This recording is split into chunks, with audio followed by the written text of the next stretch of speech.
जय भीम, नमो बुद्धाय. स्वागत आहे भिक्खू ज्ञान ज्योती यूट्यूब चॅनल मध्ये. जर तुम्ही सुद्धा आपल्या चॅनलवर नवीन आला असाल तर चॅनलला सबस्क्राईब करा, व्हिडिओला लाईक करा आणि व्हिडिओ शेअर करायला विसरू नका. संपूर्ण व्हिडिओ पाहून आपले पुण्य संचित करा.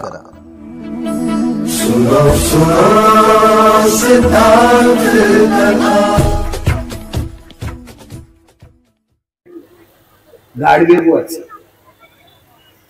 माय बाप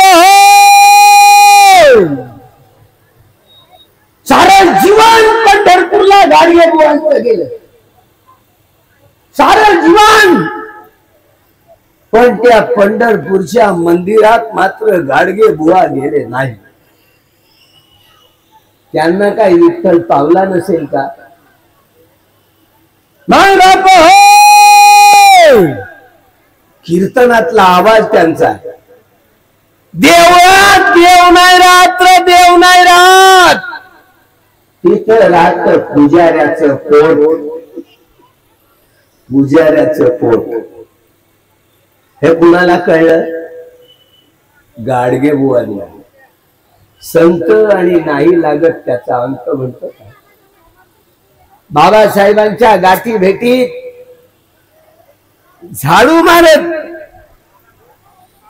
तो झाडू कसा निसटला गाडगे बुवांचा,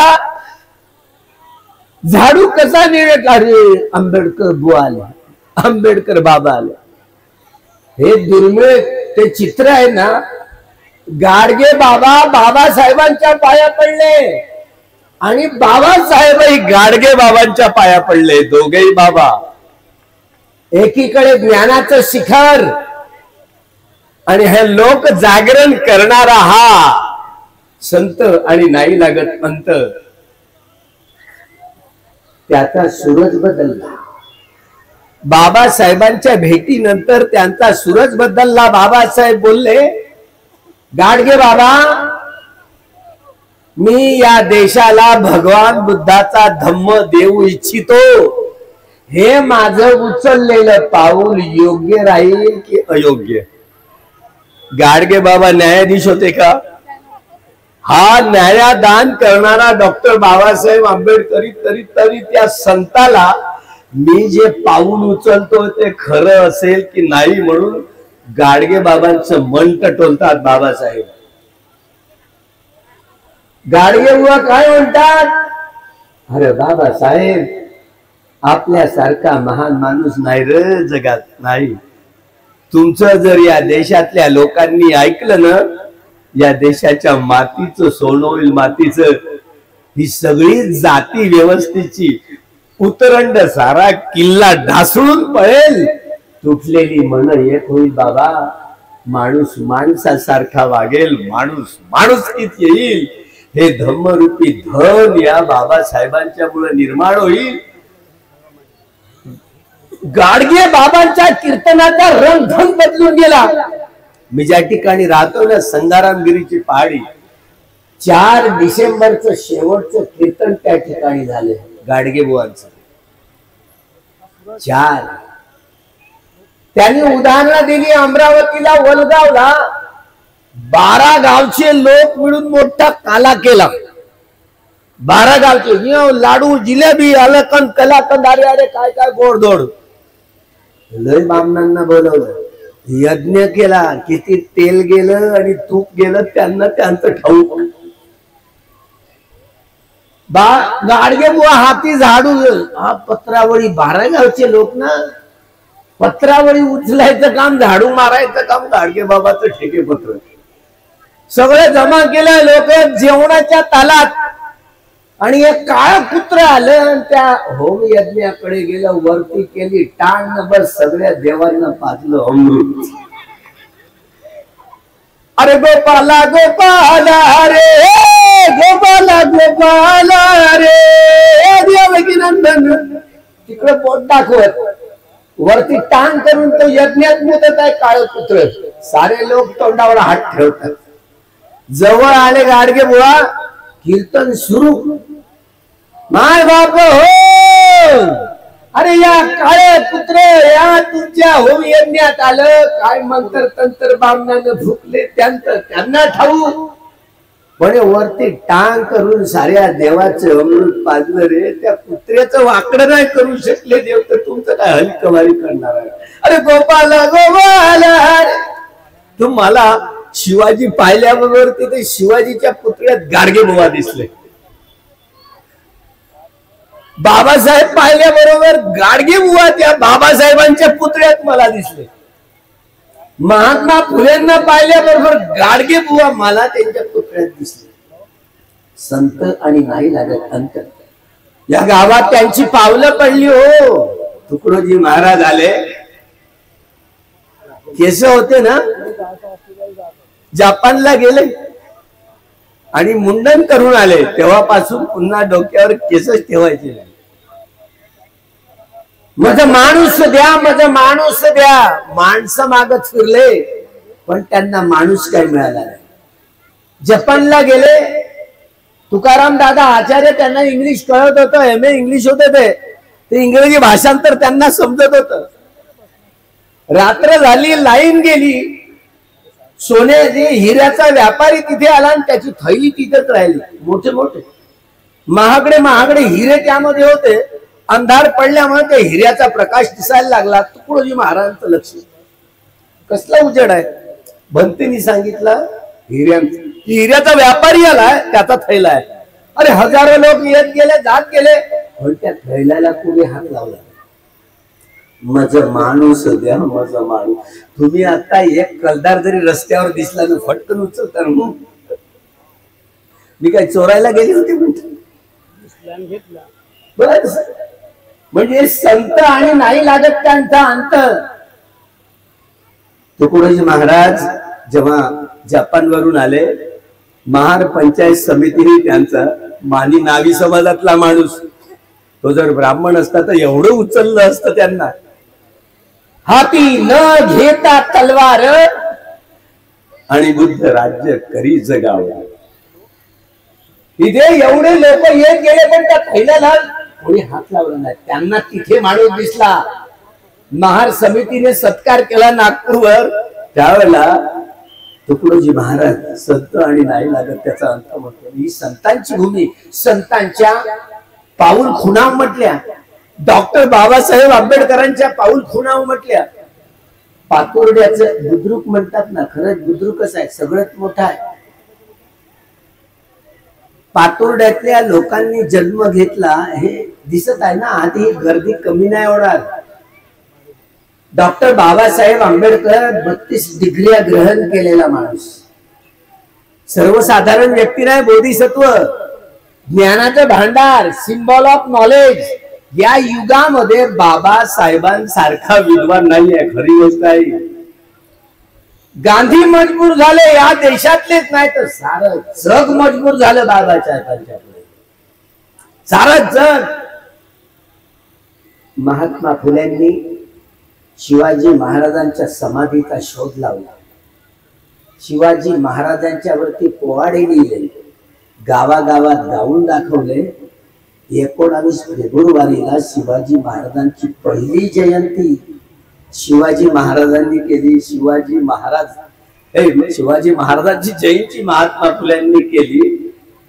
म्हणून शिवाजी महाराज तुम्हा आम्हाला समजले. कदाचित महात्मा फुले झाले नसते तर शिवाजी महाराज काळाच्या गळ्यात कधीच दबून गेले असते. शिवाजी महाराज हे महारींचं पोर. म्हणून महाराष्ट्रातला एकही ब्राह्मण राज्याभिषेकासाठी आला नव्हता. लक्षात घ्या, बनतेची तब्येत ठीक नाही, दिव्यनाथ बनते सिंदखेड राजा. जेवढे जाधव आहेत ना हे सगळेच महार आहेत. राजवाड्यालाच महारवाडा म्हणतात आणि महारवाड्यालाच राजवाडा म्हणतात. अजूनही महारवाड्यातच तो राजवाडा आहे बरं का. नकाशात पहा जुना, तिथे लखोजी जाधव नाही आहे, लखोजी महार असं लिहिलंय जुन्या कागदपत्रात. लखोजी महार हे खरं होतं. त्यावेळेला विवाह लग्न होत होते. आम्ही पंढरपूरला जातो ना 10 वर्षापासून, भीमा कोरेगाव ते पंढरपूर, पळसदेव नावाचं गाव, 153 कुटुंब आहेत. सगळे भोसले सगळेच महाराज. त्यांना विचारतो, शिवाजी महाराज तुमचे काही नातेवाईक होते का? अहो काय करताय, काय झगडा करताय तुम्ही? माझा तर बरोबर तुमचाच आहे. तिथूनच 3 किलोमीटर अंतरावर पळसदेवला पळसनाथाचं मंदिर आहे. हा भोसले घराण्यातला माणूस, शिवाजी महाराजांचा जो दुसरा राज्याभिषेक झाला ना, आमचे सर डॉक्टर आहा साळुंके, त्यांची तब्येत ठीक नाही. प्राध्यापक मामा देशमुख मागच्या 19 मार्चला मरण पावले. एका आमच्या कुणबी समाजातला एक प्रोफेसर माणूस, त्यांनी पहिलं शिवाजी शिवशाही हे चरित्र लिहिलं. शिवाजी महाराज त्यांची रामदास स्वामींची कधी भेटच झाली नाही, तर ते गुरु कसे? संत तुकोबाराय हे खरे शिवाजी महाराजांचे गुरु. हे मांडणी केली. आमच्या शेंडीवाल्यांनी मात्र नागपूरला त्यांचं प्रेत रचलं, प्रेत काढलं आणि प्रेत यात्रा जाळली. आम्हाला जेव्हा माहिती झालं, आमच्या या कुणबी समाजातला एक प्राध्यापक, त्यांना आम्ही खांद्यावर बसून विजयी मिरवणूक काढली. असली शिवाजीचं चरित्र पुढे आलं. महात्मा फुले झाले नसते, त्यांची समाधी, त्या समाधीलाच समर्थ रामदासाची स्वामी ठरवणार होते. 19 तारीख फेब्रुवारी त्यांचाही जन्मदिवस आहे. पुन्हा सावध इतिहासात काळांमध्ये जन्म तारखेमध्ये मतभेद आहेत. आता तर संभाजी भिडे म्हणतो तारखेनुसार करू नका, तिथीनुसार करा. अरे तिथीनुसार करा की तारखेनुसार करा, करत राहा ना, तुम्हाला कोण अडवतं? पण शिवाजी महाराजांनी हिंदवी स्वराज्याची निर्मिती केली नाही. म्हणजे पुरंदरे सांगता येत नाही, खोटा इतिहास सांगतात. महात्मा फुले असं म्हटले, शिवाजी राजांनी मावळा प्रांतात शूद्रांनी नौजवानांना एकत्र करून नौजवानांना या राजवटी विरुद्ध, या संपूर्ण या मुस्लिम राजवटी विरुद्ध एवढा संघर्ष केला आणि स्वतंत्र मराठी राज्याचे, महाराष्ट्राचे मराठी राज्याचे निर्माण, स्वतंत्र मराठी राज्य निर्माण. मराठी भाषिकांचं राज्य आहे. मराठी तुम्ही ऐकलं ना, नागाच्या शेष नागाच्या फण्यावर पृथ्वी आहे असं म्हणतात. हे खोटं आहे का? खोटं नाही आहे, पण तो नाग नाही आहे. बरं, ककुसंध बुद्धाच्या कालखंडात त्यांच्या आईचं नाव होतं सिंधुमती. सिंधू, त्या नदीचं सिंधू हे नाव त्या ककुसंध नावाच्या बुद्धाच्या आईवरून पडलं. लक्षात घ्या. सिंधू सैंधैव संस्कृती म्हणतात ना. 14ला शेंडीवाल्यांचं राज्य आल्यानंतर त्यांनी त्या सैंधव संस्कृतीला सरस्वती नामकरण केलं. सरस्वती.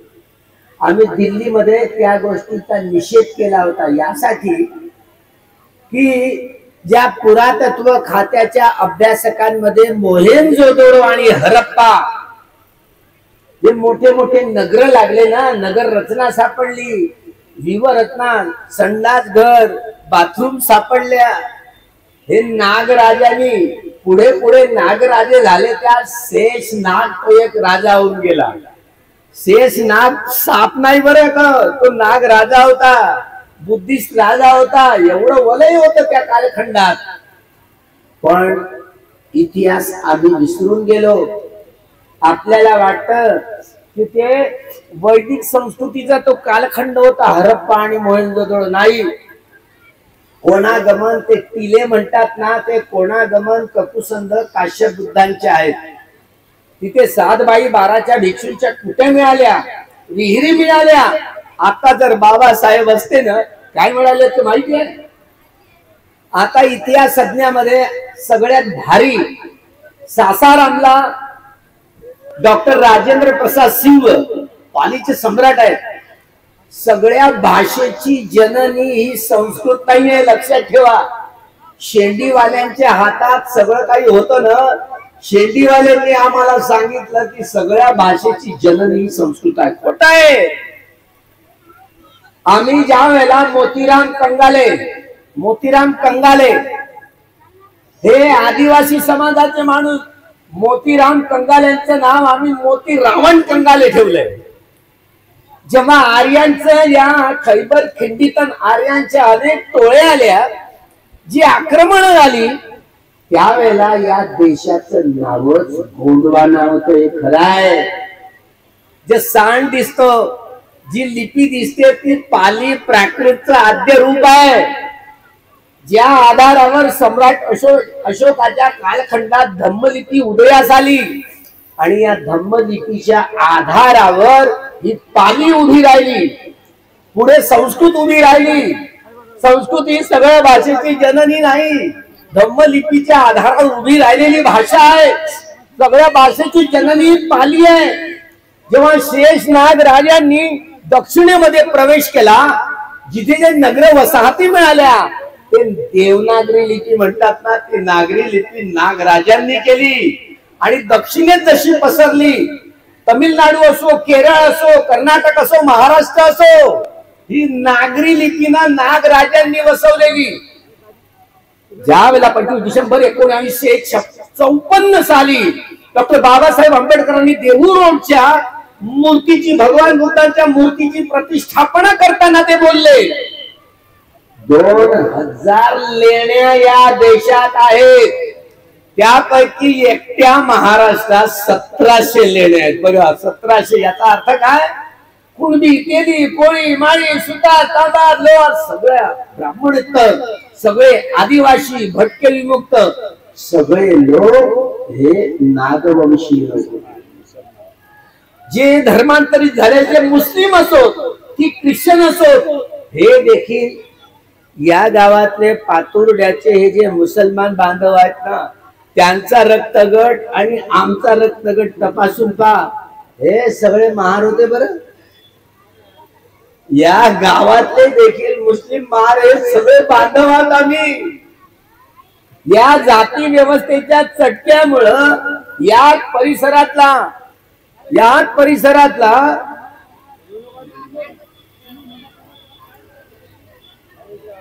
सय्यद अली, बघा, यांच्या घराण्यातला तायडे परिवारातला पुढे तो सय्यद अली, जी बखरकार आहे. शिवाजी महाराजांचा राज्याभिषेक होताना, ती बखर मुंबई मराठीमध्ये पृष्ठ 79 वाचा, तुम्हाला कळेल. शिवाजी महाराजांचा राज्याभिषेक होताना महाराष्ट्रातल्या सगळ्या ब्राह्मणांनी नाकार दिल्यानंतर काशीवरून बोलवला. कुणाला? गागा भट्टाला.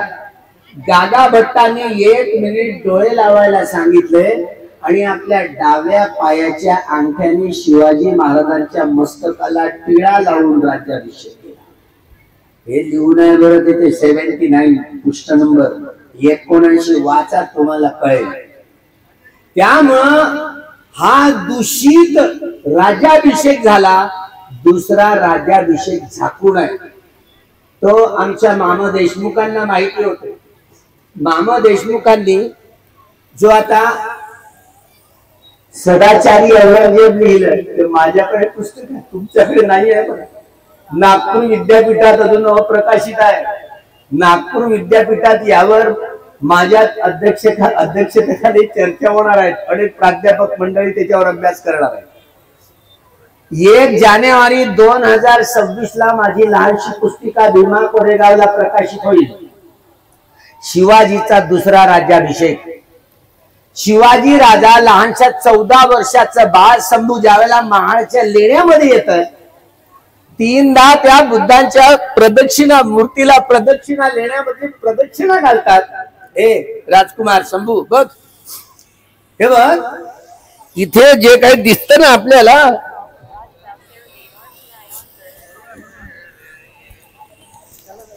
हे जे काही दिसतं ना आपल्याला, हे एवढं मोठं लेणं दिसतं.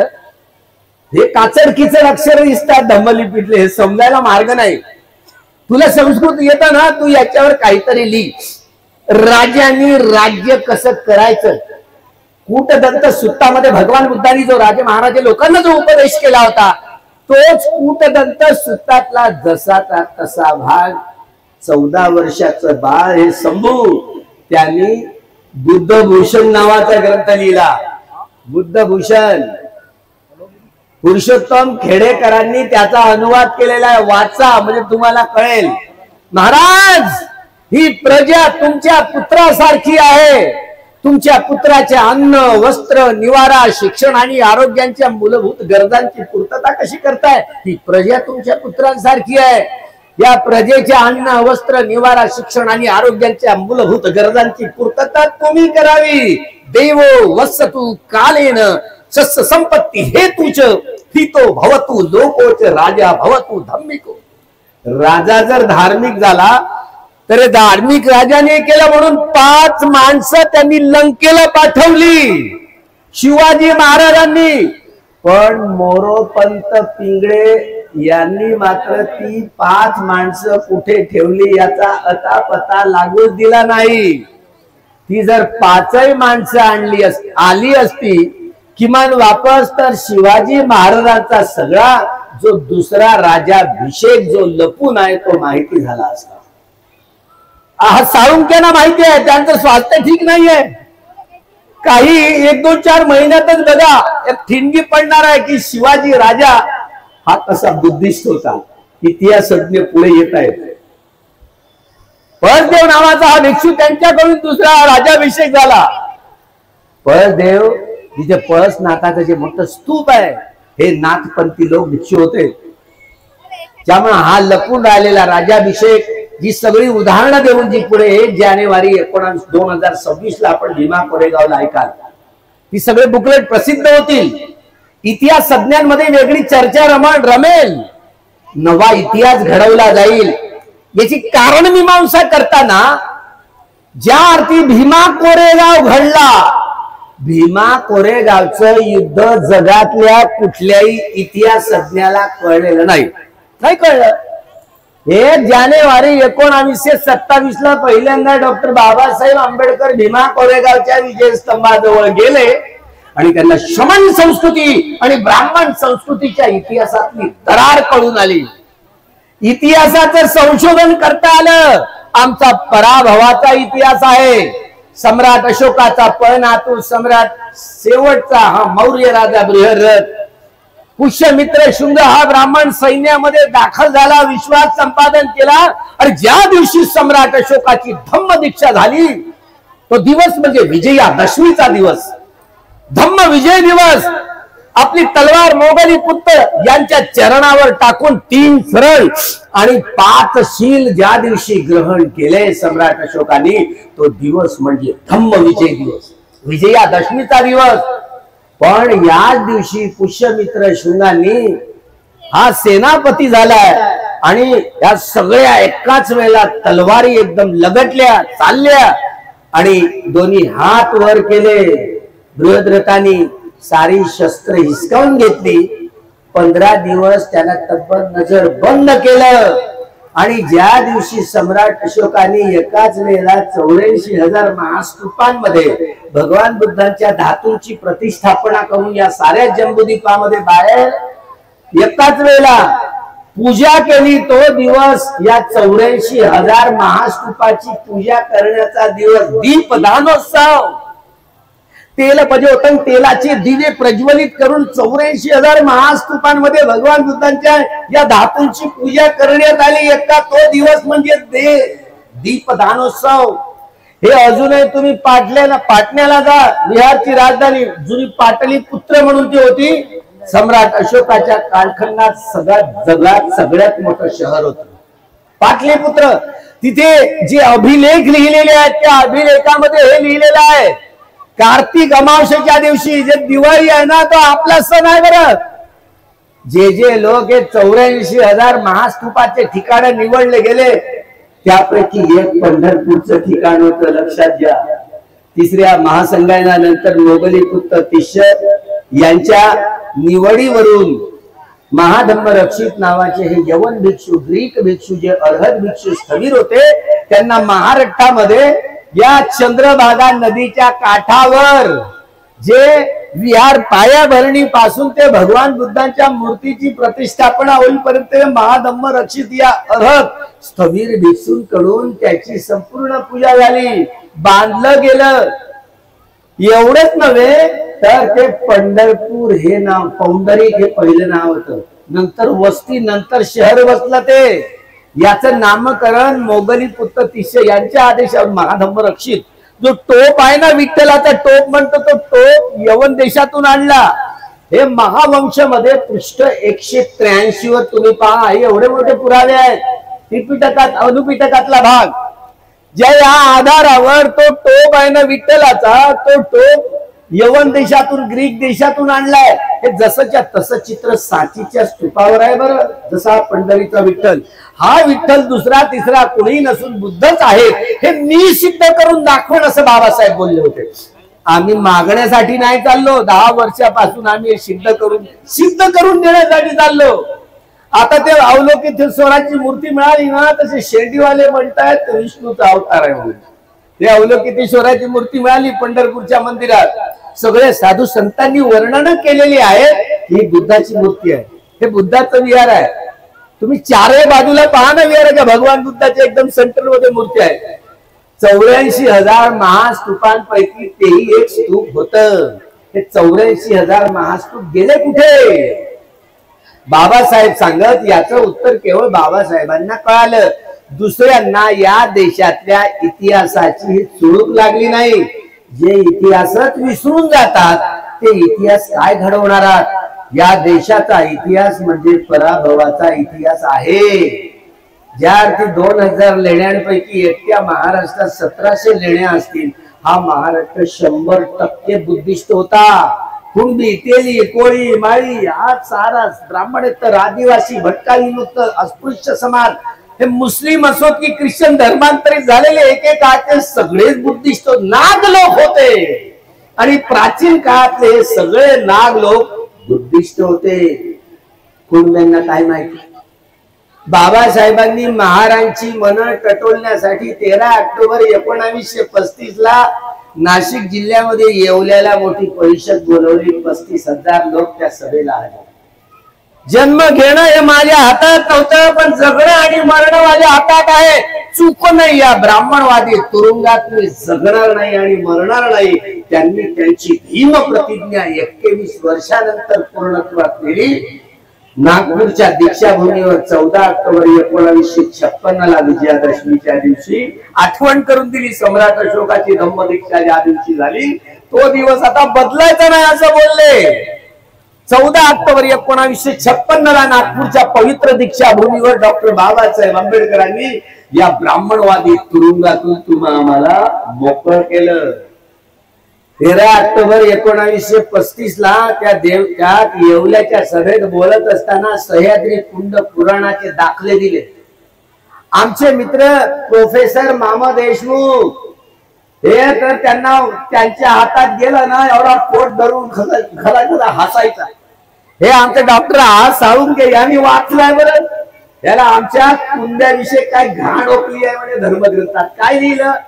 हा कुणबी समाज, कुळवाडी समाज, कुळावर जगणारे हे लोक, हाडाची काळ्या रक्ताचं पाणी करून या देशाला जगवणारा, पालन पोषण करणारा, घाम गाळणारा कुणबी समाज, या कुणब्यांविषयी काय घाण घाण ओकलंय त्या धर्मग्रंथामध्ये, सह्याद्री कुंड पुराणामध्ये. काय ते देशमुख कुणबी असो,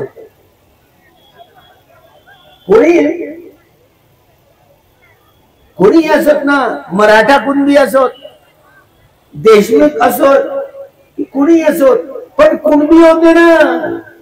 हा कुणब्यांविषयी काय घाण ओकली आहे पहा. त्या धर्मग्रंथाचं नाव आहे सह्याद्री कुंड पुराण. तुम्ही वाचा म्हणजे तुम्हाला समजेल. हा साळुंके, मामा देशमुख एवढे खद हसायचे की आमच्या कुणब्यांविषयी काय घाण ओकली आहे. शिवाजी महाराज कोण होते तर कागदपत्रामध्ये कुणबी सापडत की नाही, तर कुणब्यांमध्ये आणि महाराजांमध्ये सोयरिका होत होत्या. त्यावेळेला हे महाराजची पोर होती ना शिवाजीची आई हे जिजाऊ, हे लखुजी, लाडवाजी पोर होती, कुठपर्यंत लपवून ठेवणार तुम्ही? कुठपर्यंत लपवून ठेवणार सांगा ना. हे खरं आहे. या संपूर्ण राजेशाहीचा जो थाट होता ना, राजेशाहीचं जे ओलचिंब प्रतिनिधित्व करणार शिवाजी महाराजांचं चरित्र सापडत नाही. तो लोक राजा म्हणून त्यांचं चरित्र जेव्हा महात्मा फुल्यांना कळतं, बाबासाहेब म्हणून महात्मा फुलेंनी जयंती केली होती शिवाजी महाराजांची, तर शिवाजी महाराज बाबासाहेबांचा एक आदर्श ठरतो. शिवाजी महाराजांनी जो दुसरा राज्याभिषेक झाला तो आल्यानंतर सगळीच खळबळ उडणार आहे. 2026 आपलं हा मंत्र आहे ना, बाबासाहेब आंबेडकर हे एका जातीचे नाही आहेत, एका राज्याचे नाही आहेत, एका देशाचे नाही आहेत, एका नाही सगळ्या जगाचे पुढारी आहेत. समजा, एका नाही, एका देशाचे नाही, साऱ्या जगाचे पुढारी आहेत.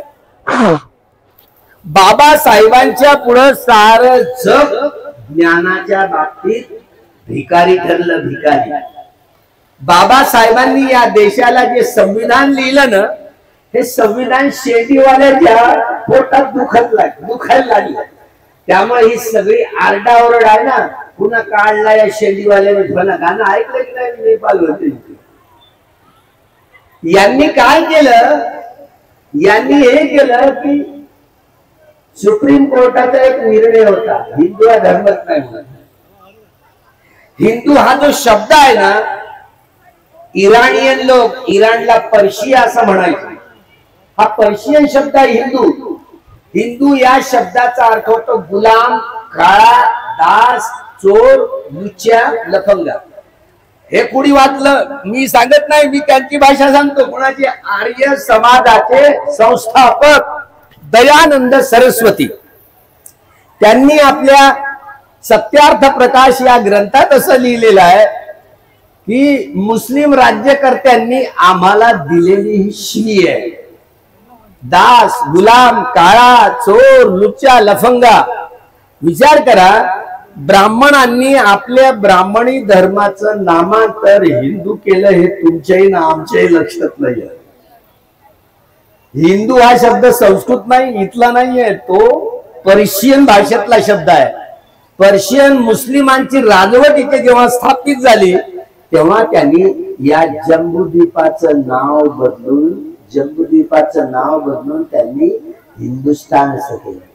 सिंधूवरून हिंदू नाही पडलं बरं.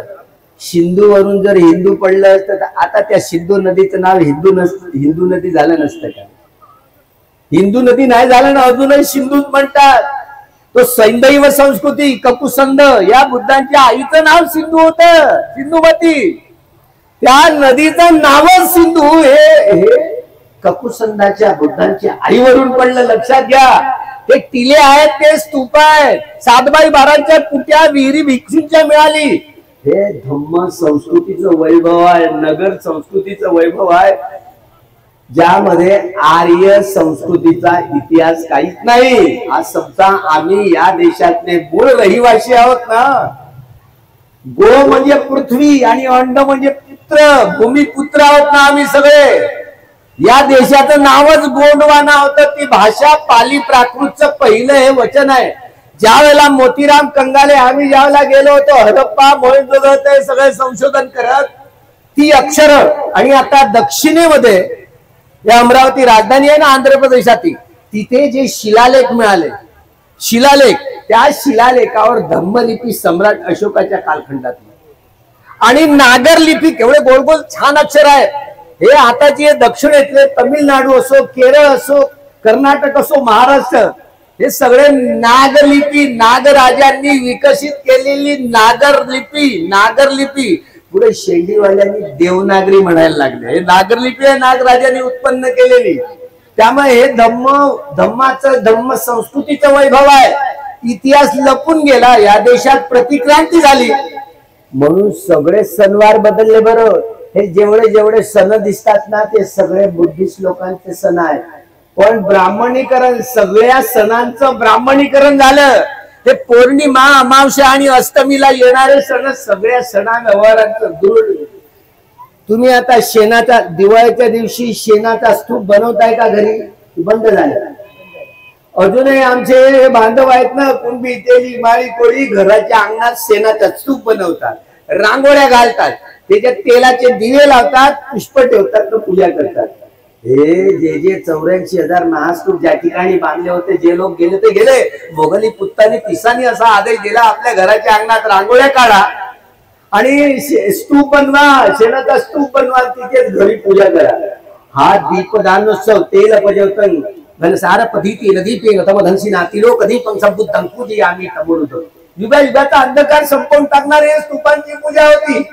पण दिवाळीच्या दिवशी सम्राट बृहद्रथांची हत्या केली हे आपल्याला कळलं नाही आणि अशा रीतीनं तो काळा दिवस आपल्यासाठी ठरला.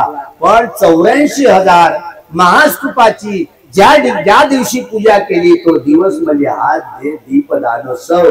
तुम्ही संस्कृत मध्ये ऋग्वेद, सामवेद, अथर्ववेद, यजुर्वेद चारही वेद वाचा. श्रुती, वेद, पुराण, रामायण, भारत, संस्कृत मधल्या सगळ्या गाथा वाचा. एकाही रुचेमध्ये तुम्हाला तेलाचे दिवे प्रज्वलित करून पूजा करण्याचे संकेत कुठल्याच गाथेमध्ये नाही, कुठल्याच रुचेमध्ये नाही. उलट आम्ही रोज म्हणतो ना, घर सार पधीतेन दीपेन तम धनसी नाती लोक दीपं संबुद्धं पूजी आम्ही तमोनुदं. अशा रीतीने तेलाचे दिवे प्रज्वलित करून एकाच वेळेला 84,000 महास्तूपांची पूजा केली गेली. तो दिवसच म्हणजे हा दीपदानोत्सव. हे लिहून आहे, यातून तुम्ही पाटण्याला जा आणि धम्मलिपीतली अक्षर वाचून दाखवा. मी वाचून दाखवत होतो. ती धम्मलिपीतली अक्षर लिहिलेली आहेत. एकाच वेळेला 84,000 महास्तूपांची पूजा केली. तो दिवस दीपदानोत्सव. अजूनही आमचे मित्र जे शांती स्वरूप बौद्ध, कोरोना त्यांना घेऊन गेली. आम्ही ज्यावेळेला कपिल वस्तूला गेलो होतो, कपिल वस्तूचे लोक अजूनही दिवाळीच्या दिवशी मोठे घराघरात स्तूप करतात. तिथे शस्त्र ठेवत नाहीत बरं. म्हणजे ज्या दिवशी तो दीपदानोत्सव होता त्याच दिवशी बृहद्रथांची हत्या केली, त्याच्यामुळे आपण दुर्लक्ष झालं. पण हे धम्मलिपीतली जी अक्षर आहेत तिथे पुसून टाकाल का तुम्ही? हे मोठे आधार आहे. प्रत्येक सणा व्यवहार वारांचं सगळं विकृतीकरण झालं. दशहरा माहिती आहे, हा विजयादशमीच्या दिवशी 10वा राजा हरला आणि म्हणून त्यांनी दशहरा राम रावणाची कहाणी आमच्या माथ्यात मारली. त्यांनी रावण म्हणे लंकेचा, मी लंकेला जाऊन आलो, सारी लंका फिरून आलो, रावणाचा हाता पता नाही. कोणी त्या दगडावर राम लिहायला गेलं नाही, दगड काय त्या पाण्यावर तरंगला नाही. जेव्हापासून पृथ्वी थंडी झाली ना तेव्हापासून तशीच आहे बरं का. आता तर मोटरसायकलला जाता येतं, लंकेला जाऊन पहा, मोटरसायकलला जाता येतं.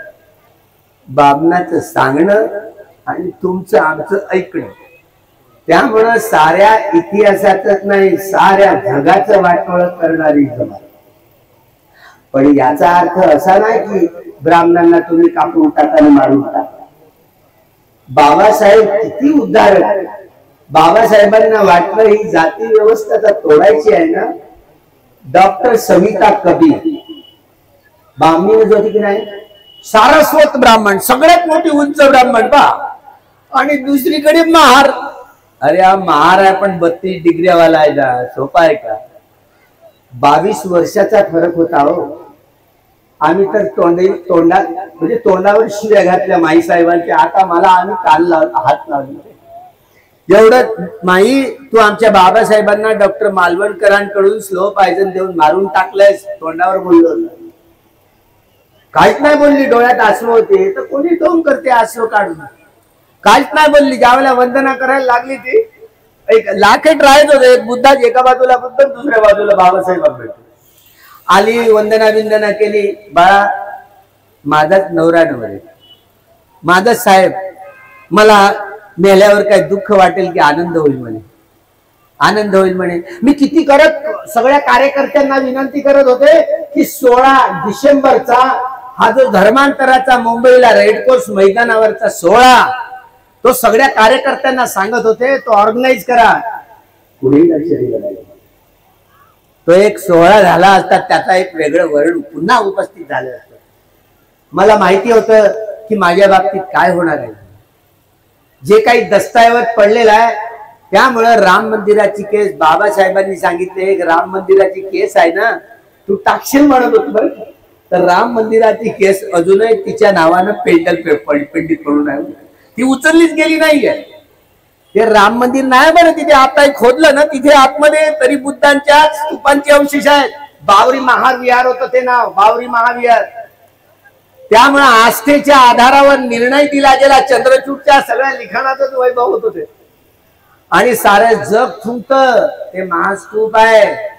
हे कोरोना कालखंडात कोरोना त्यांना पावली आणि आस्थेच्या आधारावर त्यांनी मंदिर पण बांधलं. एका तरी कुंभ्याला ठेवलं काय, एका तरी तेल्याला ठेवलं काय तिथे? तिथे बामणच ठेवतील, समजत आहे. आता हे वक्फ बिल आलं की नाही, तिथून भूषण गवईच्या टेबलावरून सरकलं. त्यांना या मशिदीमध्ये बामणं ठेवायचे आहेत, गुरुद्वाऱ्यामध्ये बामणं ठेवायचे आहेत, गिरजा घरामध्ये बामणं ठेवायचे आहेत, मशिदीमध्ये ठेवायचे आहेत, बुद्ध विहारात बामणं ठेवायचे. काय कराल तुम्ही? हे येडे लोक महाबोधी आता ट्रम्प तिकडून ओरडला, जपानचं सरकार ओरडलं की महाबोधी विहार बौद्धांच्या वाट्याला देऊन टाका. काय बिघडलं का? तरी हे सरकार देणार नाहीये. ते 1949 जो कायदा आहे ना बीटीएमसीचा, तो कायदा नष्ट करावा लागेल. लोकसभेत राज्यसभेत हे बिल पारित करावे लागेल, तो कायदा रद्द करावा लागेल, तेव्हा आपल्या हातात येऊ शकते. त्याच्या अगोदर नाही आहे. सुप्रीम कोर्टाच्या पटलावरून अशी केस घसरत जाईल, 6 महिन्यात निकाल नाही लागणार. जाणून बुजून ते 4 भिक्षू आहेत ना, त्यांचीच माणसं आहेत, ती फक्त चिवरदारी आहे. शेंडीवाल्यांच्याच हातात. जगात सगळ्यात जास्त उत्पन्न कुठून मिळत असेल तर महाबोधी विहारात. दुसरा नंबर लागतो साईबाबाच्या मंदिरात, पहिला नंबर महाबोधी विहाराचा आहे. सगळ्यात जास्त पैसा कुठे नंबर लागत असेल तर तो महाबोधी महाविहाराचा. हा सगळ्यात जास्त पैसा तिथे येतो. त्यामुळे ते सोडणार नाही. इल्लिगली बेकायदेशीरपणे त्यांनी रामाची मूर्ती, जिथे 5 पांडव आहे म्हणतात ना, 5 बुद्धाच्या मूर्त्या आहेत, पांडव नाही आहे. अलेक्झांडर कनिंगहमनी लावलेले हे बोधिवृक्ष आताच जे आहे, त्यांनी वर्णन केलंय त्यांच्या डॉक्युमेंट मध्ये, वाचा काळजीपूर्वक. वर्ल्ड हेरिटेज सेंटर हे स्वतः गव्हर्नमेंटने केलेलं आहे आणि युनेस्को मध्ये, युनो मध्ये हे उल्लेखित आहे. त्यामुळे सम्राट अशोकाने बांधलेलं स्तूप आहे. तिथे कुठे 5 पांडव आले? तिथे रामाची मूर्ती इल्लिगली बसवली, बरं, तिथे गणपतीची मूर्ती बसवली. त्याच्यामुळे हे बेकायदेशीर. एवढ्या लाजा नाही मोदी शहांना, त्यांचा बगलबच्चा बसलेला बिहारचा जो मंत्री, एवढी लाज नाही. स्वतः यांनी एक मुस्लिम प्रतिनिधी पहा त्यांनी कसा निवडला. आता सगळ्या मुस्लिमांनी त्या राज्यपालाला बहिष्कृतच करून टाकलं, बरं का. तो मुसलमान राज्यपाल, बरं का, सगळ्या मुस्लिम लोकांनी त्याला तर बहिष्कृत करून टाकलं. बीजेपीचा पक्का कट्टर भक्त झाला तो. त्यांनी त्या राज्यपालांना सामोरे करून भगवान बुद्धांच्या मूर्तीवर कपडा ठेवला गेला आणि जिथे स्तूप होता ना, काळा स्तूप होता, त्या स्तूपाला लिंपिंग समजून ब्राह्मणांना बोलवून तिथे बुद्ध जयंतीच्या दिवशी पूजा केली गेली. सरकारतर्फे हा आतंकवाद नाही का? म्हणून मी मोदी शहा हे हिटलरची पिलावळ म्हणतो. जो हिटलर की चाल चलेगा वो हिटलर की मौत मरेगा. आता आपल्या मौतीनं मरणार नाहीत, आम्ही काय शाप देऊ त्यांना? म्हणजे तुमचं सगळ्यांचं कल्याण होईल असं म्हणणार आहे. हे 337, 38 आणि 39 कलमानुसार एवढं खाजगीकरण केलं महाराष्ट्रात. आता शिक्षण क्षेत्रात आता कॉन्ट्रॅक्टरशिप आली, बरं काय, कंत्राटी टीचर लागले. बरं, यावर्षीच्या जिल्हा परिषदच्या लहान लहान शाळा बंद, तिथे आता जुगाराचे अड्डे बनतील. म्हणजे शिक्षणापासून या सगळ्या ब्राह्मणेतर आदिवासींना कसं वंचित करता येईल, कसं वंचित करता येईल, हे षडयंत्र या सरकारांनी चालवले. आमचा शाळा देवेंद्र फडणवीस मोठ्या तावातावाने बोलायचा, शेतकऱ्यांचे कर्ज माफ करून टाकतात. आता कुठे गेलं? काय बोलत तो? आता या शेतकऱ्यांनी काय करावं? शेतकऱ्यांचे जे 3 काळे बिल आणले होते सेंट्रल गव्हर्नमेंटने, आम्ही सगळ्या धर्माचे धर्मगुरू गेलो होतो दिल्लीला, सगळ्या धर्माचे. ज्या वेळेला त्या रेल्वे स्टेशनवर आम्ही गेलो, एक एक बोलता आम्ही तर आम्हाला उशीर झाला. आम्ही गेल्यानंतर अशी शिथिलीकरण होतं. शेतकऱ्यांचे हे काळे कायदे आहेत. शेतकऱ्यांच्या सगळ्या जमिनी अडाणी अंबानीच्या घशात टाकण्यासाठीचे काळे बिल होते. तुमचा खसरा, तुमची जमीन पिकवायचं काय, उत्पन्न काढायचं काय, ते सगळे गाईड करतील. आणि उत्पन्न निघालं तर अडाणी अंबानीचे ट्रक तिथे तुमच्या शेतावर. तुमचं उत्पन्न यायला तुम्हाला थैल्यात देतील, तुम्ही घ्या. एकूणच ते कर्ज वाढल्यानंतर त्या सगळ्या जमिनी अडाणी अंबानीच्या ताब्यात घशात घालण्यासाठीचे काळे शेतकऱ्यांची लंगोटी काढणारे हे काळे बिल होते. त्या बिलांविषयी शेतकऱ्यांची किती आंदोलन झाली. त्या आंदोलनामध्ये आम्ही ज्यावेळेला गेलो ना, मी तर एवढा खवळलो. काय बोललो माहिती आहे? मोदी शाह को फांसी के तख्त पर लटकवाने का फरमान सुनाने के लिए आया हूं. अगर मोदी शाह ये तीनों काले बिल वापस नहीं लेंगे तो हम फांसी के तख्त पर चढ़ाने का आदेश देंगे. तेव्हा असं बोलल्यावर सगळे मिलिटरी जवान बंदुका घेऊन धावून आले, लोकांची लापलूप करायला लागले. हे आमचे शीख बांगो होते ना शेतकरी, हे आपले बाळ चक्कू बांधकर डालो रेल. सगळे रेलवर बसले, महिला मंडळ, पुरुष मंडळ, आणि घोषणा दिल्या जय जवान. ते सगळे मिलिटरी वाले आले, जय किसान म्हणायला लागले. शेतकरी म्हणा जय जवान, जवान लोक म्हणायला लागले जय किसान. देखो मोदी शाह जी, ये सारी बंदूकों की नोक है ना आपके तरफ बढ़ेगी. जो हिटलर की चाल चलेगा वो हिटलर की मौत मरेगा. असं म्हटल्यानंतर दुसऱ्या दिवशी ते काळे बिल मागे घेतले. राकेश टिकैत रडत होता. ही जे ट्रॅक्टर पाठवलं आणि तो RSSचा माणूस होता, तो झेंडा फडकवणारा. या जाताना पंजाब्यांना या आतंकवादी ठरवण्यासाठी जाणून बुजून RSS वाल्यांनी खेळी केली होती. त्यामुळे आम्ही त्या सगळ्या गोष्टींचा निषेध केला होता. टिकैत रडत होता. त्यावेळेला किसान आंदोलनाचा नेता रडत होता. आम्ही सगळ्या धर्माचे सगळे धर्मगुरू त्यांच्या बाजूने होतो. त्यामुळे शेतकऱ्यांची लंगोटी काढणारे हे धोरण बंद करा. दुसऱ्या दिवशी बंद झाले. अजूनही केसेस काढले नाही बरं. त्याच्यानंतर पुन्हा हे आंदोलन सुरू झालं ना, त्याच्यानंतर पुन्हा आंदोलन सुरू झालं, तरीही मात्र तिथे मधल्या या हरियाणाच्या सरकारनं खिळे ठोकले होते त्यांना येऊ न देण्यासाठी. अशा रीतीनं हे शेतकऱ्यांच्या पाठीत खंजीर खुपसणारं सरकार आहे, लक्षात ठेवा. या सरकारांनी 2005 पासून हे ईव्हीएम लादून त्यांचे निवडणूक आयोग, त्यांचे सुप्रीम कोर्टात केस गेली तरी आपण हारलो.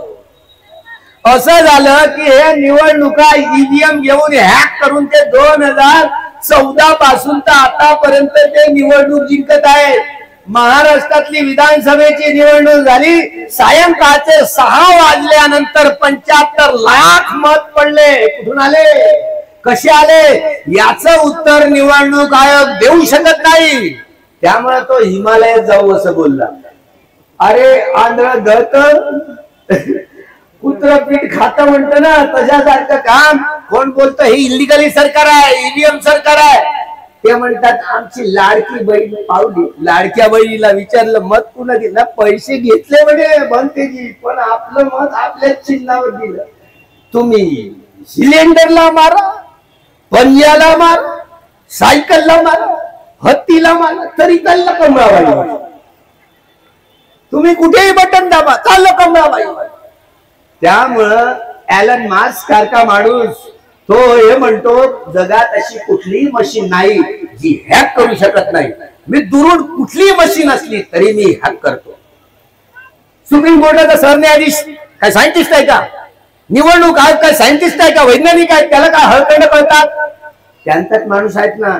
स्वतः निवडणूक आयोगाची निवड कशी करावी, सुप्रीम कोर्टाच्या आदेशाला नरेंद्र मोदीजींनी धाब्यावर बसवलं.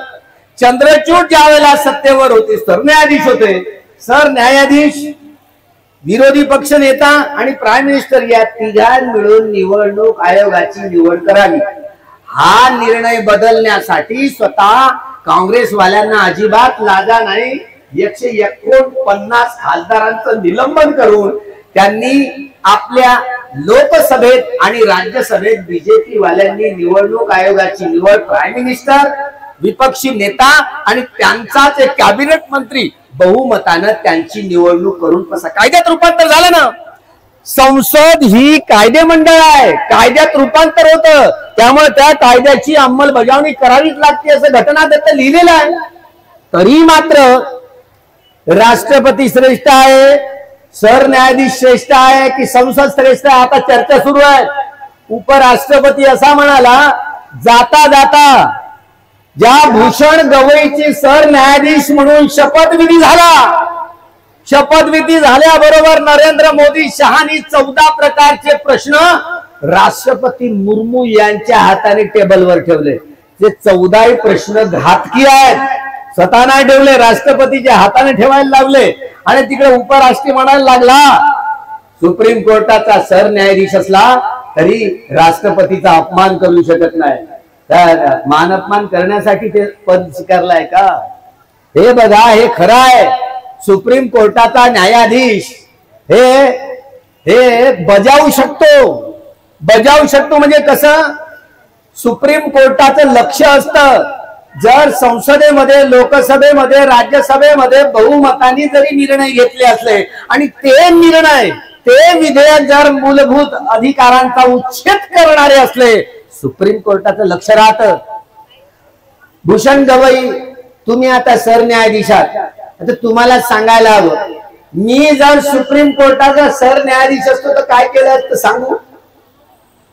हे निर्णय बदलले असते.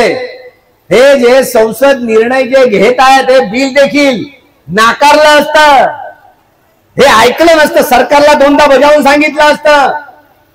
आणि सरकार जर ऐकलं तर सरकारला बडतर्फ करण्याची हिंमत सुप्रीम कोर्टामध्ये असते. भूषण गवई, तू खरंच मायबापाचे लेकरू असशील ना? भूषण गवई माझा मित्र आहे हो, तू खरंच मायबापाचे लेकरू असशील ना? सरकारला अजिबात मानायचं नाही, तर तुझं नाव नाही ना काळं भाषण आहे तुला, हे लक्षात ठेव. तुला सन्मानानं बोलतोय, अजिबात समझोता करायचा नाही. तुझ्या पिंडात असू दे जरा, एकचदा, आता 6 महिने तुझा कालखंड आहे. जरी तू बोलला असशील मला काही नको, तरी मन लय लचिलं असतं रे बाबा, काही खरं नसतं. वक्फ बिल त्यांच्या टेबलावरून घसरलं की नाही? भूषण गवई, मी जर असतो ना तिथे तेव्हाच नाकारला असता. हे जाणीवपूर्वक, हे मुस्लिमांच्या विरोधात हे जे बिल आहे ना, वक्फ बिल, जाणीवपूर्वक त्यांच्या मशिदीमध्ये बांधणं ठेवायचे. खरी येत आहे, खरी गो मी आहे, त्यामुळे तिथला जो पैसा इकडे वळवायचा. आमचं जर सरकार आलं असतं तर आम्ही काय केलं असतं माहिती आहे? रिपब्लिकन पार्टीचं सरकार आलं असतं तर आम्ही काय केलं असतं सांगू का? घटनेचं 21 कलम काय म्हणते? कुठलं राजकीय दल सत्तेवर आलं तर त्यांनी सगळ्या जमिनींचं, सगळ्या कारखान्यांचं राष्ट्रीयकरण करायचं. सगळ्या लोकांचे अन्न, वस्त्र, निवारा, शिक्षण आणि आरोग्याच्या मूलभूत गरजांची पूर्तता राजांनी करायची. आरक्षणाचा प्रश्न हा संख्येच्या आधारावर सोडवणूक कशी करायची, त्याच्यासाठी एक विशेष कमिटी बसली असते. मनोज जरांगे पाटील, तुम्ही लढाई केली, आम्ही सोबत होतो. मनोज जरांगे पाटील या गरीब मराठ्यांना, त्यांना आरक्षण, अरे आरक्षण भीक नव्हे, तो माणसाचा माणुसकी प्राप्त करण्याचा अधिकार आहे. मनोज जरांगे, आम्ही लढाई सोबत आहोत. सगळ्या महाराष्ट्राच्या सरकारने एकाने विरोध केला नाही. एकमतानं ठराव पारित झाला. लोक यात विधानसभेत, राज्यसभेत एकही मत विरोधात गेलेलं नाही. पण आता सगळेच गप्प बसले. सुप्रीम कोर्टात काय करत आहात तुम्ही? सगळ्याच लोकांना, ते काँग्रेसचे असोत की त्या बीजेपीचे असोत, कुणीही असोत, आता या मराठ्यांचे आहे आरक्षणाविषयी काही कोणी बोलतं का तिथे? सुप्रीम कोर्टाला विचारतं का? कुठे गेले तुमचा आवाज? हा सगळ्या ओबीसी बांधवांचा, मराठ्यांचा आवाज, युवकांचा आवाज, आमच्या महिलांचा आवाज. हा देश 75 उलटली, अमृत महोत्सव म्हणून साजरा करताय. लाजा वाटत नाही या देशातल्या लोकांना की आमच्या मणिपूरच्या माता भगिनींना नांगरा करून हिंड काढत आहेत. हा अमृत दिवस तुम्ही असा म्हणून साजरा करताय. मध्ये मध्ये चंद्रचूडनी संज्ञान घेतलं. बरं झालं ती केस आता मनोज डॉक्टर प्राच्या मेहमूद प्राच्याच्या टेबलवर आहे. नेमूत प्राच्याच्या टेबलवर आहे, म्हणजे तो घे. पण सुप्रीम कोर्ट इकडे बाजू इकडल्या बाजूला निर्णय घेतील देतील याची गॅरंटी नाही. सुप्रीम कोर्टही विकत घेतला, निवडणूक आयोग विकत घेतला, आणि बिहारची निवडणूक आम्ही असं बोलायचं ही बॅलेट पेपरवर झाली पाहिजे, ईव्हीएम हे सगळं खेळ करण्यासाठी तेच निवडून येतील बरं का, तेच निवडून येतील. महाराष्ट्रात जसं मी पहिल्यांदा सांगितलं देवेंद्र फडणवीस मुख्यमंत्री होईल, हे निवडणूक हॅक करतील. देवेंद्र फडणवीस आमचा सारा मुख्यमंत्री पक्क. तसंच झालं ना. तुम्ही काय करत बसले, काय करत आता इलिगली सगळं एवढं हॅक करून गेले ना. एवढे 75 लाख मत 6च्या नंतर पडले, कोण जबाब देणार आहे. तुम्ही आता सगळ्या मराठ्यांनी, सगळ्या आदिवासींनी, सगळ्या बुद्धिस्ट मुस्लिमांनी सगळं संगनमत करून हा संयुक्त मोर्चाची ही चळवळ इथून या भूमीतून निर्माण झाली पाहिजे. शिक्षण जिथे शिक्षण वाघिणीचं दूध आहे, ज्यांनी ज्यांनी हे प्राशन केलं ते वाघासारखे गुरगुरल्याशिवाय. बाबासाहेबांनी 32 डिग्र्या घेऊन हा मेरुमणी बनला, सिंबल ऑफ नॉलेज बनला, ज्ञानाचं प्रतीक बनला. त्यांच्या पाऊल खुणा ज्या ज्या ठिकाणी उमटल्या ना, तर ब्लॅकबोर्ड दिसतो, टेबल दिसतो, खुर्ची दिसतो. बाबासाहेब तिथे राहिले, आराम केलाय, पण त्यांच्या पाऊल खुणांनी ही पवित्र जमीन. या पवित्रते एकही या गावात गरीब उरता कामा नये. या गावाचं, या मातीचं सोनं कधी होईल. शिक्षणाचं केंद्र जवळ भोण, प्राचीन काळातला एवढा भोण महास्तूप मिळालेला आहे. या हा भूमी एवढी मोठी भूमी आहे, इथं मोठं डॉक्टर बाबासाहेब आंबेडकरांचं हे पाली विद्यापीठ उभं झालं या अखिल भारतीय स्तरावर. म्हणून मोदीजींना बघा आता शेवटची आता ललकारी. मोदीजी तुम्ही बाबासाहेबांचं खूप नाव घ्या, संसदेच्या पाया पडतात, संसदेच्या पाठीत खंजीर खूप असतात, त्यामुळे हे बरं नाही, हे बरं नव्हे. तुम्ही बाबासाहेबांच्याकडे लक्ष द्या. बाबासाहेबांचे मोठं अखिल भारतीय पाली विद्यापीठ, नाहीतर त्या नालंदा विद्यापीठाच्या उद्घाटनाला गेले आणि तिथे सगळ्या भाषेची जननी संस्कृत नाही असं हेकडीवर बोलून दिली. म्हणजे थुंकलेला थुंका चाटण्याची सवय आहे त्यांना. त्यामुळे या ठिकाणी डॉक्टर बाबासाहेब आंबेडकर विश्वविद्यालय पाली विद्यापीठ निर्माण व्हावं आणि सगळ्या जाती संप्रदायाचे सगळे लोक शिक्षणाच्या उत्तुंग शिखरावर चढावं. शिक्षण हे वाघिणीचं दूध ज्यांनी ज्यांनी पेले ते दिसतील, ते गरजतील, त्यांचं जीवन सुशोभित होईल धम्माच्या तरंगाने. म्हणून हा इतिहास जे विसरतात ते इतिहास निर्माण करू शकत नाही. ज्या सह्याद्री कुंड पुराणामध्ये ज्या कुणब्यांविषयी जे काही लिहिलं, बाबासाहेब बोलू लागले या गुलामांना त्यांच्या गुलामीची जाणीव करून द्या, म्हणजे ते बंड करून. या कुणब्यांनी काय हे वाचलंय, काय लिहिला त्या धर्मग्रंथामध्ये? कुंभटम, धसकटम, अक्कल थोडी आणि बायको विकून घेतली घोडी. गेला तर रुमण्याशी, नाही तर आला तर डोबण्याशी. एका तरी कुणब्याने वाचलं का? मामा देशमुख हा साळून गे खुदू खुदू हसत पोट धरून आमच्या विषयी काय घाण ओकली म्हणून यांनी. सकाळी उठल्याबरोबर सगळ्यांची तोंड पाहावी. आजही आमचे मोहन मामा भागवत सकाळी उठल्याबरोबर नरेंद्र मोदीजींचं तोंड पाहत नाही, कारण तो तेली आहे. काय झालं त्याच्या तोंडात? दाढीवाला आहे. पण तेली समाज एकेकाळचे नागवंशी लोक, बुद्धिस्ट लोक सकाळी उठल्याबरोबर सगळ्यांची तोंड पाहावी, पण तेल्याचं तोंड पाहू नये म्हणतो. काय झालं त्याच्या तोंडाला? हा धर्मग्रंथ हा जाळून टाका असं बाबासाहेब बोलले. सोनार सख्या बहिणीची खाणार. एका तरी सोनाराने वाचलं. मांग महार कुसाच्या बहार, गोंड गोवारी जात गोहारी, गोंड गोवारी हेकड माना आणि आंबील पाहून शिवला डोना. माना माणुसकीत नाही आणि डुक्कर सर्कशीत नाही. माना माणुसकीत नाही, डुक्कर सर्कशीत नाही. धनगर, कोळी, माई, मराठा, धिवराची धुटी आणि आटाकुला बोटल्या दाशी. सगळ्या जाती उपजातीतल्या सगळ्या ह्या लोकांना एवढ्या घाण घाण शिव्या शाप देणाऱ्या मुलींचा ग्रंथ आहे तो. आमच्या मुस्लिम बांधवाविषयी तर काही खरं नाही. आता भिक्षू झालो त्यामुळे बोलू शकत नाही, पाबंदी लागली. काय लिहिला माहिती आहे का?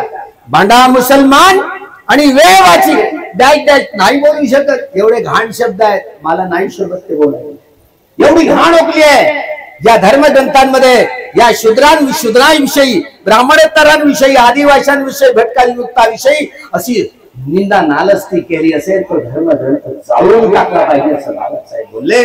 गुलामांना त्याच्या गुलामीची जाणीव करून द्या. हे पातुर्ड्याची यात्रा गुलामांना त्यांच्या गुलामीची जाणीव करून देण्यासाठी आलेली.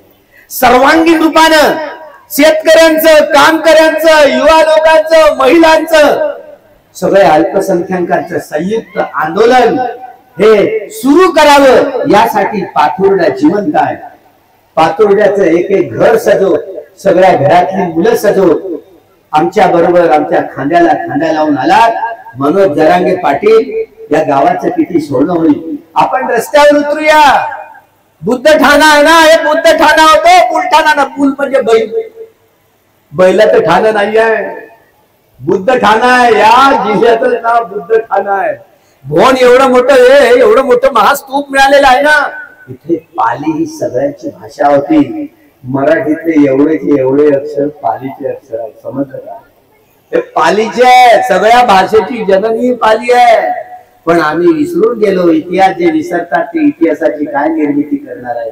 बाबासाहेबांनी म्हणून जागृतीचा विस्तव कधी विजून येता कामा नाही. किती वाजले? 2 वाजले आमच्या घडीचे. सरकारी कार्यक्रम आहे, आमच्या घडीचे 2 वाजले. आम्हाला पुन्हा जायचं आहे. सरकारी कार्यक्रम असल्यामुळे बाकी सांस्कृतिक कारण मला वाटतं वनकर बिलकर येणार आहे. हा सांस्कृतिक तुम्ही थांबा. तुम्ही जेवणाची तयारी आहे. सरकारने जेवणाची तुमची तयारी केलेली आहे. त्यामुळे सरकारला ही जी मागणी आहे ना, ज्या ठिकाणी बाबासाहेबांचे पावलं पडले तिथे विद्यापीठ उभं राहावं. डॉक्टर बाबासाहेब आंबेडकर पाली विद्यापीठ उभं राहावं. आमच्या प्राचीन झालेल्या भवन संस्कृतीचं हे धम्म संस्कृतीत सगळं वलय खुलेल आणि सारा समाज जागृत होईल. जो जागरूक झाला तो स्वतंत्र झाला. या स्वातंत्र्यासाठी, हे सामाजिक स्वातंत्र्याचं, आर्थिक स्वातंत्र्याचं, सांस्कृतिक स्वातंत्र्याच्या लढाईसाठी हे सामाजिक क्रांतीचं अभियान आहे. या अभियानामध्ये सर्व जाती धर्म संप्रदायाच्या लोकांनी सगळ्यांनी समाविष्ट व्हावं असं आवाहन करतो. सगळ्याच्या सामाजिक आर्थिक राजकीय बदलासाठी आपण सगळे एक होऊ. हे हिंदू असोत, मुस्लिम असोत, जैन असोत, शीख असोत, यहुदी असोत, ईसाई असोत, मुस्लिम कुणी असू दे, ब्राह्मण असो की ब्राह्मणेतर, प्रगतिशील ब्राह्मण असला तर आमचाच माणूस. मनुस्मृती जाळली की नाही सहस्त्रबुद्धे या ब्राह्मणाच्या हातून बाबासाहेबांनी. सविता कबीरांना पत्नी जावई सासऱ्याचं नातं 22 वर्षाचा फरक होता. तुम्ही तरी पोरगी द्याल का एखाद्या माणसाला 22 वर्षाचा फरक? पण ती स्वतः कबूल केली. मोठं मन होतं तिच्याकडून. माईसाहेब आंबेडकरांकडून तो बाबासाहेबांचा स्वभाव तरी माहिती पडला. डॉमिनेशन नेचर, प्रभुत्वकारी मानस, त्यांचं चरित्र प्रभुत्वकारी स्वभावाचे बाबासाहेब आंबेडकर होते. अनेक लोक हे वेगवेगळ्या लोकांच्या, वेगवेगळ्या चळवळीतल्या लोकांचे सगळे प्रतिनिधी मंडळ आहेत आणि आपला म्हणणं डॉक्टर बाबासाहेब आंबेडकर पटवून आहेत. बाबासाहेब आंबेडकरांचं म्हणणं त्याला स्वीकारावं लागायचं. मेरी मुर्गी की एकी टांग असं नाही आहे. माई तुझं ऐकायचे का? माझं अजिबात ऐकायचं नाही. नंतर पटवून द्यायचे की हे कसं तू बोललीस कसं चुकीचं आहे. बाबासाहेबांचं म्हणणं सगळ्यांना मान्य करावंच लागायचं. हे डॉमिनेशन नेचर, प्रभुत्वकारी मानस असतं. याला पाली भाषेत महाकुशलो चित्तो असं म्हणतात. हे बोधिसत्वाचं चित्त आहे. एका तुमच्यातल्या, तुम्ही एवढ्याशा बुद्धीचे लोक, तुम्हाला एखाद्या तरी समजलं का? नाही माझ्यापेक्षा तुम्ही हुशार नाही आहेत मला माहिती. एवढ्या चित्त, एवढ्या बुद्धीचे लोक तुम्ही. याच्यासाठी एवढी ब्रॉड माइंड पाहिजे. त्यामुळे हे समजणं यदा पंयाय पद्धती म्हणून तुम्ही विपश्यना या कम्मठाणाचा अभ्यास करायला हवा. तो एवढा पॉवरफुल आहे ना, ते औषध एवढं पॉवरफुल आहे. 40 प्रकारचे शमद भावनेचे कम्मठाण आणि विपश्यना यदा पंयाय पद्धती हे बुद्धाचं तत्वज्ञान बाबासाहेबांनी या जगाला केवळ बुद्धत्वातून शिकतो. म्हणून जगाला युद्धाची नाही, युद्धाने नेहमीच मनुष्य समाजाची हानी झाली आहे, ग्लानी झाली आहे, पतन झालेलं आहे. जगाला युद्धाची नाही तर जगाला बुद्धाची गरज आहे. बुद्धाच्या सद्धम्मानीच केवळ जग टळणार आहे. दुसऱ्या जगात कुठलंही औषध नाही. तुटलेली मनं जोडण्याचं एकच विज्ञान ते म्हणजे भगवान बुद्धाचा धम्म. म्हणून या गुलामांना त्याच्या गुलामीची. पुढल्या वेळेला माझा मित्र एक ब्राह्मण होईल बरं का, ते बोलले होते या धर्मांतराच्या सोहळ्याची. एक दिवस या पातुर्ड्याला मोठा एक धर्मांतराचा सोहळा होणार आहे. समजलं? वेगवेगळ्या जाती पंथाचे लोक इथे या ठिकाणी धर्मांतर करतील. ही धम्मभूमीत या भूमीचं रूपांतर होणार आहे. बाबासाहेबांच्या पाऊल खुणा जिथे जिथे घडल्या ती धम्मभूमी म्हणून पावित्र्य ठिकाण झालं. या पावित्र्याचा हा संदर्भ देत मी याच ठिकाणी थांबतो. हे मोठं काम आहे सारं जगत बुद्धमय धम्ममय करण्याचं. पुढल्या वेळेला वेगवेगळ्या जाती पंथाचे लोक आपल्या सोबत येतील, सगळे लोक सोबत येतील आणि या पातुरड्याचं हे गणित सगळ्या जगांमध्ये जाऊया.